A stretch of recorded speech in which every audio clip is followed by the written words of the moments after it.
예, 우리 2월 27일 7일사 묵상하겠습니다. 이 시간 제가 오늘은 기도하고 시작하겠습니다. 하나님 아버지 감사합니다. 우리에게 오늘도 하나님의 말씀을 증거해 주옵소서. 하나님의 말씀 안에 설 수 있게 주여 도와주옵소서. 부족한 종이 사람의 생각이 혹시라도 들어가 있는 것이 있으면 하나님 들려지지 않게 하시고 들려지는 것만 성령님이 허락하시는 것만이 들려지게 도와주옵소서. 그렇게 하실 주님을 찬양합니다. 우리를 구원하신 예수님의 이름으로 기도합니다. 아멘.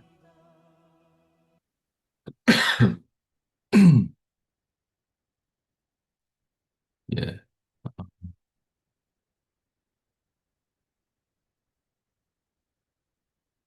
오늘 말씀은 마태복음 18장 1절에서 4절입니다. 마태복음 18장 1절에서 4절. 마태복음 18장 1절에서 4절을 찾으시고요. 오늘은 이름 없이 빛도 없이라는 주제로 말씀을 나누겠습니다. 마태복음 18장 1절에서 4절입니다. 제가 읽겠습니다. 그때 제자들이 예수께 나와 이르되 천국에서는 누가 크니이까? 예수께서 한 어린아이를 불러 그들 가운데 세우시고 이르시되 진실로 너에게 이르노니 너희가 돌이켜 어린아이들과 같이 되지 아니하면 결단코 천국에 들어가지 못하리라. 그러므로 누구든지 이 어린아이와 같이 자기를 낮추는 사람이 천국에서 큰 자니라. 천국은 어린아이와 같이 돼야지 들어갈 수 있다. 어린아이들은 어떤가요? 어린아이들은 여기서 보면 주님이 낮춘다, 겸손하다 그랬는데 전 별로 겸손한 어린아이 본 적이 별로 없는 것 같고 그런 아이도 있겠지. 아주 특별한 아이들. 어린아이들은 뭐 뭔가 자기 요구를 달라 그러고 또 땡깡도 부리고 말도 잘 안 듣고 그렇죠. 아직 그 인격적으로 성숙하지 못했잖아요. 그런 어린아이가 천국을 들어간다는 게 좀 의아스럽지 않습니까? 그래서 이제 어린아이 같이 된다 그러면 뭐 착하다, 순진하다. 이런 아이들이 착하지도 않고요. 사실은 순진하지도 않아요. 요즘 아직은 어른 말들하고 또 흔히들 이런 표현이 좀 그렇지만 발랑 까졌다. 이런 아이들도 있어요, 여러분.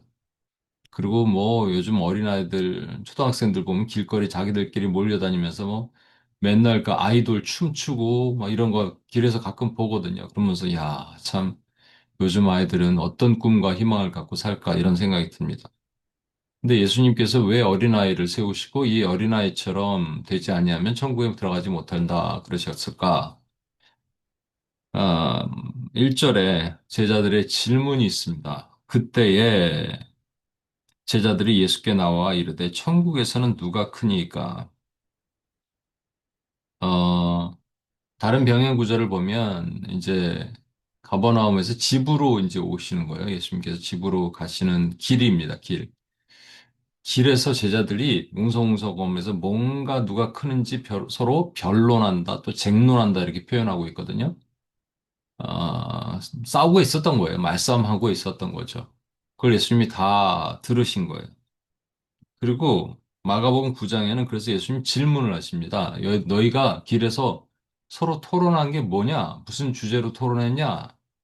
그러니까 누가 큰지 서로 얘기했습니다. 라고 누가 랭킹, 서열이 어떻게 되는지 얘기했습니다. 이런 얘기를 감히 못하는 거예요. 왜냐하면 창피하죠. 자기들도 창피한 거예요. 이게 지금 할 말이 아니라는 걸 안 거죠. 그러니까 말하지 못한 거예요. 그런데 여기서 뭐 쟁론하다, 서로 변론하다, 누가 보면 또 변론하다 그랬기 때문에 이건 말싸움한 것도 있고 당파가 나눠진 것도 있습니다. 여기서 누가 크냐 그러면 첫 번째부터 12번째까지 누가 크냐를 정하지는 않았을 거예요. 그냥 넘버 원, 투, 쓰리가 누구냐 이거 지금 얘기하는 걸 가능성이 높습니다. 그러면 당파가 나눠졌다는 얘기입니다.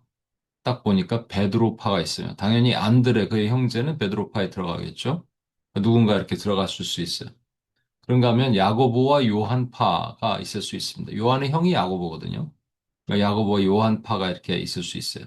근데 요한은 또 예수님이 사랑하는 자라 그러고 스스로 표현하고 예수님이 또 사랑을 많이 받은 것처럼 보이니까 그런데 지금 이렇게 얘기하고 있을 가능성이 높은, 뭐, 그 외에 누군가, 나도 높아, 이렇게 얘기했을 수도 있죠. 가룟 유다도 뭐, 예를 들어서, 나도 지금 한 자리 낄 거야, 이렇게, 뭐, 얘기했을 수도 있는데, 그건 모르겠습니다만, 정황상으로는 이 파가 나눠질 가능성이 높습니다. 왜냐, 이전에 예수님께서 회당장 야이로의 딸을 고치러 가셨어요. 그때 다들 내보내고, 제자 셋만 데리고 들어가십니다. 그 부모와 제자 셋만. 그 회당장 야이로의 딸을 그러니까 야 너 베드로 야고보 요한 이게 따라 들어와 이렇게 하는데 나머지 9명의 제자의 마음이 어떻겠어요 여러분 그죠 순간 왜 저 3명이지 이랬을 거 아니에요 근데 지금 오늘 두 번째 이 변론이 있는 거 요 장면 전에 뭐냐면 변화산에도 이 3명을 데리고 가세요 그리고 나중에 겟세마네 동산에도 이 3명을 데리고 들어가십니다 주님이 변화산에 올라가셨을 때 뭐라 그러시냐면 지금 본 것을 인자가 죽었다가 다시 살아날 때까지 아무에게도 얘기하지 말라 그랬으니까 입이 혹시 싸지 않다면 이들은 그래도 얘기하지 않으려 그랬을 거예요. 어디 갔다 왔어? 아니야, 저기 좀 갔다 왔어. 이 정도로. 그 나머지 9명의 제자들은 지금 이들이 어디 갔다 왔는지 모르겠고, 그러나 뭔가 주님이 미션을 맡겼었던지 아니면 직임을 주셨을 가능성이 있겠다. 이렇게 생각할 수 있겠죠. 그 전부터 뭐 누가 높은가 이런 거 따졌을 텐데, 그러면 자연스럽게 그 생각을 거기서 오면서 길에서 쟁론했을 가능성이 있습니다. 저는 이런 생각도 해봐요. 이 3명이, 왜 3명이지? 4명이 돼야 되잖아요. 2대2. 왜냐하면 베드로에 안드레가 들어가면 베드로 안드레, 야고보 요한 2대2로 딱 하면 이제 혹시라도 뭐 투표를 하더라도 베드로 쪽에 밀리지 않잖아요. 그런데 베드로는 혼자고 여긴 2명이야. 그러니까 좀 뭐 밀리지 않았습니까? 그러면 야고보와 요한이 사실 예수님의 친척이에요. 그럼 야고보와 요한이 친척이기 때문에 예수님께서 좀 손이 그쪽으로 더 가시나? 편애하시는 하나님이신가? 그럴 수 있을까요? 여러분, 여기서 예수님이 좋아하는 숫자를 제가 자주 말씀드립니다. 예수님이 좋아하는 숫자는 둘 또는 셋이에요. 근데 셋은 예수님만 좋아하시는 게 아니에요. 특별히, 그러니까 좋아하신다는 걸 제가 어떻게 알겠어요? 그냥 제가 상징적으로 말씀드리는 겁니다. 둘 또는 셋인데 셋은 어, 이스라엘 백성들이 지금도 엄청나게 소중하게 생각하는 숫자 중에 하나가 3입니다. 2는 성경에서 예수님이 제자들 전도여행 보낼 때도 둘씩 둘씩 그리고 계시록 11장에 보면 두 증인이 등장할 때도 둘 예수님 변화산에서도 엘리야와 모세 둘 그죠? 솔로몬의 성전에 보면 성전을 바치는 기둥이 아니라 그냥 장식용 기둥이 맨 앞에 이렇게 나와 있어요. 야긴과 보아스라고. 그가 세우셨다. 그에게 능력이 있다. 이것도 둘. 그런 것들이 되게 많거든요. 성경을 찾아보면 구약과 신약 가운데 이 둘을 무엇으로 상징하냐? 그게 레위기 19장에 보면 아예 증인의 숫자를 설명을 하세요. 증인은 너희가 무슨 분쟁이 있다. 그러면 증인을 데려와라는 거예요. 증인이 그것을 봤다. 옆에서 같이 목격했다. 이런 증인을 2명 데려와라. 또는 3명 데려와라. 이런 거예요. 2명을 데려오면 2명의 뜻이 같으면 문제는 3명을 데려올 필요가 없습니다. 그렇죠? 왜냐하면 둘이 같은 증언을 하면 같은 얘기를 할 거 아니에요. 그럼 둘이 뜻이 같은 거잖아요. 그러면 재판장이 듣고, 그래, 알았어. 그럼 네 지금 A와 B가 싸우는데 A가 데려온 증인 둘에 의해서 판결을 이렇게 낸다. 이렇게 될 거 아니에요.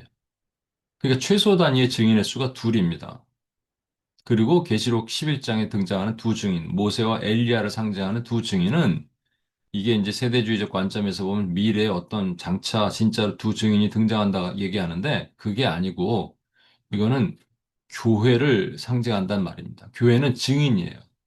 땅끝까지 이르러 내 증인이 되리라 그러셨거든요. 증인, 예수 그리스도를 증언하는 증인인데 이 둘의 생각이 같아야 돼요. 중요한 건. 그죠? 둘의 생각이 당연히 같아야 됩니다. 그래서 최소 단위의 교회가 가정이 되는 거예요. 부부의 생각이 같은 거예요. 또 같은 생각을 가진 사람이 직장에 있으면 이게 교회가 될 수 있습니다. 그런 거예요. 그런데 만약에 둘의 생각이 틀려요. 증인이긴 증인인데, 나 그거 본 것 같지 않은데? 그랬더니 또 다른 증인, 나 분명히 봤어. 이러면 두 증인의 생각이 틀리잖아요. 그래서 그때는 세 명을 데려오는 거예요. 그러면 무조건 투표를 하면 2대 1이 됩니다. 그렇죠? 그래서 3이라는 그 숫자가 되는 거죠. 이게 영적인 원리가 되는 거예요. 아, 그래서 3위는 또 삼위일체, 이스라엘 사람들이 되게 신성시 여기는 삼위일체의 3위 되기도 합니다. 그래서 4명이 아니라 안드레를 거기 집어넣지 않으시는 거예요. 그러면 베드로와 안드레, 그리고 요한, 이렇게 하면 되잖아요. 근데 왜 베드로와 야고보, 요한일까? 여러분, 이것은, 그냥 추정하는 거예요. 이게 분명히 맞다라는 건 아닙니다. 이건 성경에 기록이 없기 때문에. 베드로의 이름이 이제 나중에 게바, 반석이라 그러셨거든요. 이것은 믿음을 상징하는 겁니다. 그래서 그 반석에 그리스도의 교회를 세우신다. 그 믿음, 주는 그리스도시여 살아계신 하나님의 아들이십니다는 그 믿음. 그래서 베드로가 나중에 이제 뭐 캐톨릭의 수장이 되죠. 그래서 교황이 거기서 나온 건데 일단 그건 잘못된 거고요. 요한은 원래 욱하는 성미가 있었습니다. 그래서 예수님 믿지 않는 성에 하늘에서 불을 내려서 우리가 저들을 멸하라 하니까 지가 하늘에서 불을 내릴 무슨 능력이 있어요. 스스로를 엘리야라고 착각한 거예요. 왜냐하면 예수님이 메시아면 그 전에 엘리야가 나타나야 되는데 그럼 나구나 이렇게 생각한 거죠. 얼마나 교만하고 얼마나 착각을 많이 한 거예요. 그 우리의 아들이다라는 하나님의 예수님의 별명도 듣게 됩니다. 야고보와 요한 전부 우리의 아들이다 그랬어요. 그런 그가 사랑의 사도가 됩니다. 요한복음에 보면 또 사랑이 엄청 담겨 있고 요한 1, 2, 3, 4가 전부 사랑에 대한 얘기입니다. 그죠? 사랑의 사도가 됩니다. 그 요한은 사랑을 상징해요. 하나 남은 야고보. 야고보라는 것은 구약의 야곱이란 이름의 헬라어 이름을 야고보라 그러는 거예요. 야곱이란 뜻이 원래 이 뒤꿈치를 잡은 자란 말이거든요. 그러니까 형의 에서의 뒤꿈치를 잡고 나왔다라는 거예요. 근데 그가 또 간사하다는 표현도 있습니다. 그 야곱의 이름을 나중에 이스라엘로 바꿔주시죠, 주님이. 속이는 자라는 말도 있고요. 그러니까 원래는 야곱이 스스로 붙들는 자였는데 붙드는 자가 하나님께 붙들림 받는 자로 나중에 바뀌게 됩니다. 그를 하나님의 12명 중에 최초의 순교자로 만드세요. 음, 야곱이 그냥 이스라엘이고 이스라엘이 그냥 이스라엘 같지만 한 인격체로 본다면 저와 여러분이에요. 이 시성을 가진 스라엘 씨, 박스라엘, 김스라엘, 최스라엘 다 저와 여러분입니다. 우리가 스스로 붙들었던 우리를 하나님이 붙들어 주세요. 그리고 우리를 영적인 순교의 현장으로 몰아 넣으시는 게 하나님의 뜻입니다. 왜? 아, 가장 먼저 죽어서 가장 먼저 천국 간 거예요. 그래서 사실은 야고보를 소망의 상징으로 봅니다. 믿음, 소망, 사랑, 예. 이 세 개가 있는 그런 구조로 세 명의 증인을 주님이 채택하신 거예요. 네 명이 아니라 두 명도 아니고. 여기서 2명 됐으면 어떻게 했겠어요? 여러분 생각해 보세요. 베드로와 요한 둘만 선택하였으면 둘이 맨날 싸웠겠죠. 둘이 의견이 안 맞아요. 그럼 교회가 될 수가 없습니다. 그런 그들이 나중에 예수님이 부활 승천하시고 오순절 성령 강림이 오니까 그들이 어떻게 됩니까? 서로 손잡고 기도하러 가다가 성전 미문에 앉아 있는 안진뱅이를 고치는 역사를 이룹니다. 그러니까 교회가 역사가 있으려면 한 마음이 돼야 돼요. 여러분 가정에서도 한 마음이 돼야 되고 우리가 한 마음이 될 때 성령의 역사, 초자연적인 능력과 기적의 역사가 있습니다. 그런데 사실 교회가 참 한 마음이 되기 쉽지 않아요. 어, 교회 리더십과 비전과 목회 철학과도 한 마음이 돼야 되지만 성도들 간에 한 마음이 돼야 되는 게 쉽지가 않아요. 참 이게 어려운 것 같아요. 그죠? 왜? 다 자기의 눈의 기준에 맞지 않기 때문에 자꾸 정지하고 판단하고 눈에 들보가 있어서 티를 뽑아내려 그러기 때문에 그런 거 아니겠습니까? 그러니까 겸손해야 돼요. 겸손하면, 아, 나는 무지랭인데 하나님께서 이렇게 나를 건져주셨는데 내가 오늘 이렇게 살 수 없는 것인데 하나님 감사합니다 하면서 한 마음이 될 수 있는 겁니다.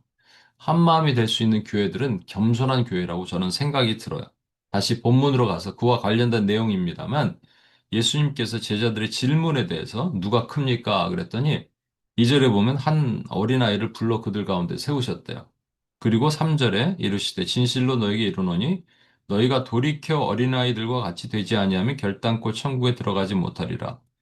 여기서 너희가 돌이켜 어린아이들과 같이 이렇게 돼 있지만 이게 원문 성경에는 너희가 변화되라, 돌이켜라. 이게 converted란 말입니다. 너희가 돌이키지 않으면 안 돼.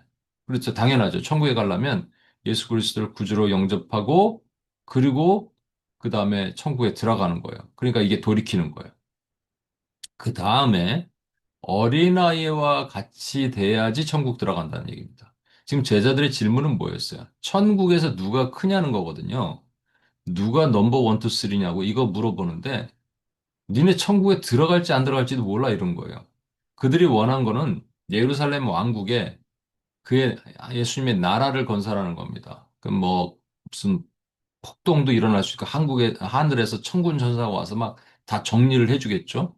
그러면 로마도 무찌르고 예루살렘의 그 흉측한 헤롯이라는 거 다 내쫓고 빌라도도 내쫓고 그다음에 뭐 대제사장 뭐 서기관 바리새인 다 내쫓고 새로운 왕국을 건설하는 거예요.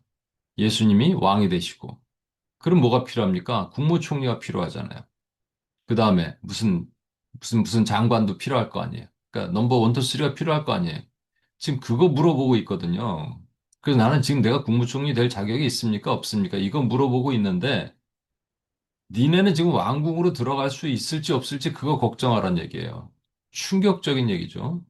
충격요법을 주님께서 가하신 겁니다. 그들이 철저히 착각을 하고 있었어요. 왜 그런가?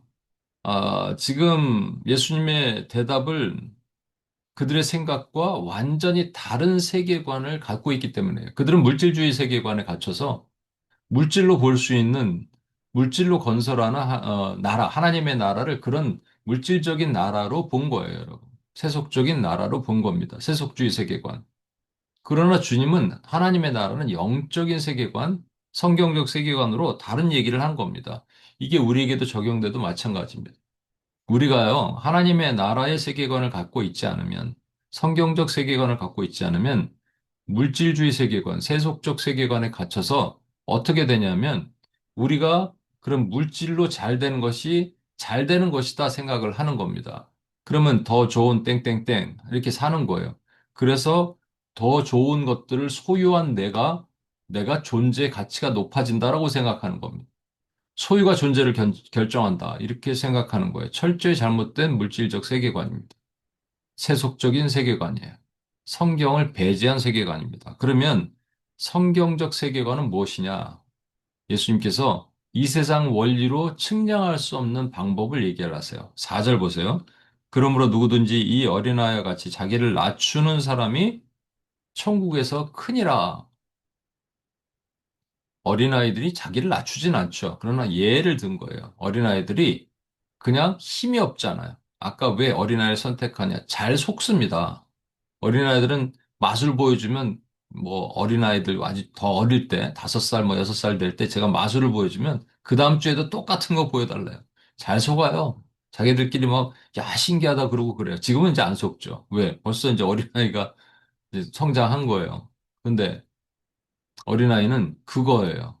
낮춘다란 말은요, 겸손하다는 말은 이 험불이란 말이거든요. 겸손하단 말이거든요. 낮춘다는 말은 그냥 믿는다는 말입니다. 생각하지 않는 거예요. 그리고 아까 말씀드렸죠? 하나님 나라의 세계관은, 예, 물질적인 세계관은 나의 소유가 존재를 결정한다고 생각하는 거예요. 그러나 하나님 나라의 세계관은 다른 세계관을 갖고 있는 겁니다. 이게 낮추면 높아진다는 세계관을 갖춘 거예요. 어린아이처럼 그냥 예수님을 믿으면 천국 들어갈 수 있고, 거기서 낮춰지면 높아진다는 그런 이상한 법칙을 믿는 거예요. 예수님의 그의 영적 원리라고 하는데, 이게 누가복음, 병역기절인 누가복음 9장 35절에 뭐라고 얘기하는지 제가 한번 읽어볼 테니까 들어보세요. 예수께서 앉아서 12제자를 불러 이르시되, 누구든지 첫째가 되고자 하면, 너희처럼 지금 누가 큰지 이거 따지고 있는데, 첫째가 되고자 하면, 무사람의 끝이 되며, 끝으로 가라는 거예요. 그 다음에 무사람을 섬기는 자가 되어야 하리라. 특별한 영적인 원리가 적용되죠. 큰 자가 되는 방법. 너희가 진짜 큰 자 되고 싶냐? 1등 되고 싶냐? 그러면 세상에 1등 되려면 뭐 어떻게 되든지 로또가 당첨되든 뭐 좋은 대학을 가든 뭘 하든 좋은 직장을 가든 이게 1등 되는 원리예요, 여러분, 세상에. 그죠? 그게 세속주의 세계관의 원리란 말입니다. 그런데 어린아이처럼 낮추는 것이 무사람의 또 끝에 가는 것이 안 갈 수도 있는데 끝에 가는 겁니다, 여러분. 안 할 수도 있는데 그렇게 하는 거예요. 자기의 권리를 포기하는 걸 얘기를 하는 겁니다. 이게 그냥 자연적으로 끝으로 가는 노숙자 얘기하는 게 아니고요. 노숙자는 천국에서 큰이라가 얘기하는 게 아니라 겸손한 거예요. 안 할 수 있는데 위치는 원래 이쪽인데 스스로 내려간 거예요. 스스로 권리를 포기하는 자들은 얘기하는 겁니다. 제가 이제 교회에서 사례를 안 받고 UPS에서 사례를 안 받습니다. 근데 사례를 안 받으니까 그냥 그렇게 대우해도 된다 이렇게 생각하는 것 같은 느낌을 제가 받아갖고 제가 얼마 전에 이 한국 팀들에게 한마디를 했어요. 근데 제가 또 왜 얘기를 했나 그랬어요. 왜냐하면 낮추는 것은 그런 것까지조차로 얘기하지 않는 거거든요. 어, 또 이게 제가 뉴욕 얘기를 하니까 또 비교된다고 생각했을 수도 있습니다. 근데 그건 말을 잘못했다 생각을 했습니다. 근데 아무튼 낮추는 것은 내가 여기쯤 있어야 되는데 여기쯤 있는 것을 포기하고 여기로 내려오는 거를 얘기하는 거거든요. 그때 막 내가 사실은 이렇게 돼야 되는데 하고 낮추는 게 아니고 그냥 내려오는 겁니다. 그러면 마음이 불편할 때도 있고 섭섭할 때도 있고 억울할 때도 있고 그래요. 그렇죠? 예를 들어서 여러분이 교회에서 아무도 쓸지 않는 어, 바닥을 빗자루질을 하는 거예요. 제가 빗자루질 하세요가 아니라 그냥 혼자 하는 겁니다. 낮추는 거죠. 누가 하라 그래서 하는 게 아니라. 근데 그거 하고 나면은 어떨까요? 그러면 그 사람이 하나님께서 그를 높여서 높은 위치에 두신다는 거예요. 영적인 원리는 높은 위치에 두신다는 거예요. 그게 권리를 포기하고 스스로 자기의 유익을 구하지 않고 이름 없이 빚도 없이 섬기는 것을 말하는 겁니다. 그런 자를 하나님은 높여 주시는 거예요. 능하신 손 아래 겸손하라 때가 되면 너희를 높이시리라. 여러분 이걸 기억하십시오. 예수님이 말씀하신 영적인 원리를 기억하십시오. 그냥 자동방으로 원래 없어서 낮아지는 게 아니라 원래는 이 정도 될 수 있는데 그 위치를 포기하고 끝자리로 가는 사람을 얘기를 하는 겁니다. 손해보는 사람들을 얘기를 하는 거예요. 할 수 있는데 자기 그냥 안 해도 된다라고 얘기하는 사람들. 자기의 권리를 괜찮습니다. 저는 이렇게 안 해도 됩니다라고 하는 사람들을 말하는 겁니다. 그런 사람들을 주님은 높여 주십니다. 어떤 것을 선택하시겠습니까? 아동바동 안 되는데 올라가려 그러는 걸 선택하시겠어요? 아니면 높은 위치에 있는데 그 정도의 위치와 자격이 있는데도 불구하고 낮아짐을 선택하시겠습니까? 우리 같이 한번 기도하겠습니다.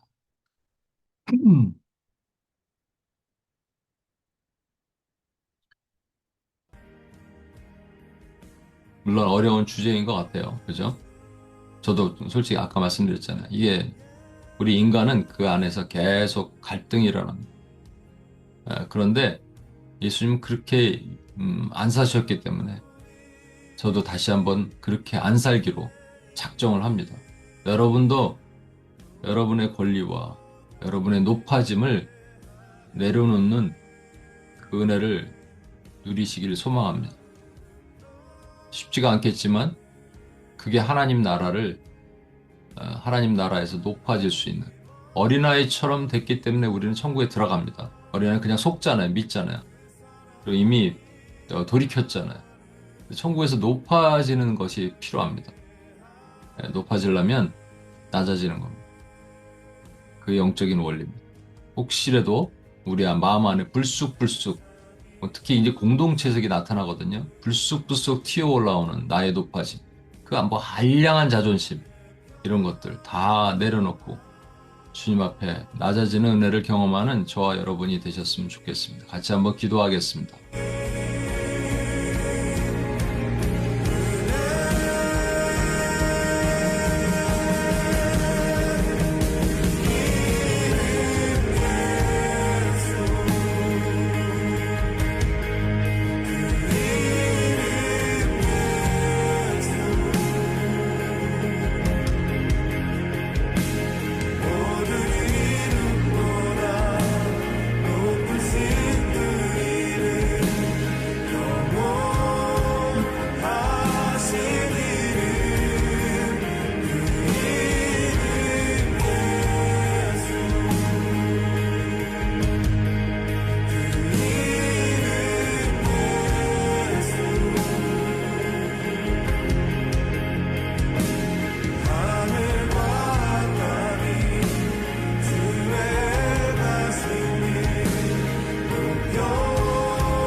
하나님 아버지 감사합니다. 하나님.